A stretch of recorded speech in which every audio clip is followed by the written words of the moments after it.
Finally airport হয়ে গেছি guys. তো আমি অত সময় মাতিছি না, কই তো স্পিডে গাড়ি চালাই আর আমার দিয়ান যদি হবাই দি যায় গিয়া তাহলে অ্যাক্সিডেন্ট হইতে পারে, যার কারণে মাতিছি না। ফাইনালি আমি দেখো আপনার আই গেছি গিয়া এয়ারপোর্টের ভিতরে, একদম মাত্র 100 মিটার হইব এখান থেকে। আর্মি যেখানে চেকিং করেন, গাড়ি চেকিং করেন যেখানে আর্মি মেশিন দিয়ে, এখানের মধ্যে আই গেছি। তো আমি এখন ডাইরেক্ট যাইমু এখন টার্মিনাল 2 সিধা যাইমু। আর টার্মিনাল 1 নম্বর যদি টার্মিনালও যদি তোমার ড্রপ হয় তাহলে এখান থেকে গিয়ে লেফট লইবা, লেফট লইয়াও একদম সামনে তোমার 1 নম্বরের তোমার ডিপার্চার, মানে আর কি তোমার কাস্টমার ছাড়িবার লাগে। ও দেখো আর্মি আসেন, কারণ গাড়ি চেকিং হইয়া যায়। আর 1 নম্বরের যদি মনে করো তোমার এরিবেল হয়, মনে করো তোমার পিক আপ হয়, তাহলে আমি দেখাইমু। মনে করো আর্মি টিকান ফার্স্টে গেলা, ফার্স্টে গিয়া কেউ যেটা লেফট দেখা যায়, এটা লেফট না লইয়া সিধা যাইবা। ও দেখো আগে লেখা বোর্ডের মাঝে এরিবেল টার্মিনাল 1, আর আমি টার্মিনাল 2 যাইমু, দেখা রাইটও লেখা।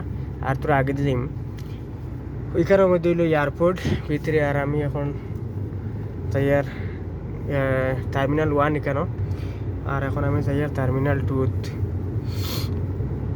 টার্মিনাল 1-ওর ড্রপ হইলো এখানে, আর পিক আপ হইলো কি এখান থেকে লেফট লইবা, ওই লেফটকে লইবা,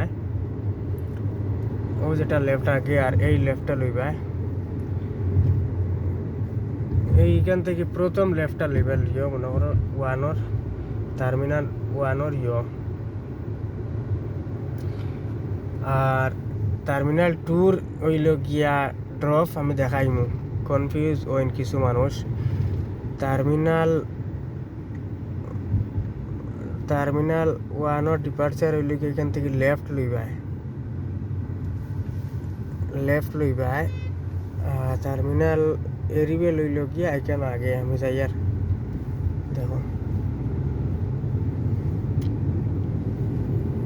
মানে পিক আপ করতাম করি।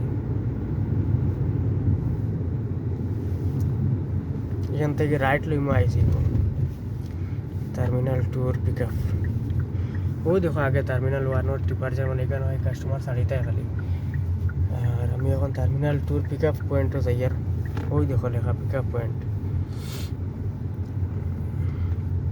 ওইখান থেকে মানে বেসমেন্টে দিয়ে যাইবা, বুঝছেন? বেসমেন্টও গিয়া পিক আপ করবা। টার্মিনাল 2 ওই দেখো, টার্মিনাল 2 দেখো, টার্মিনাল 2-র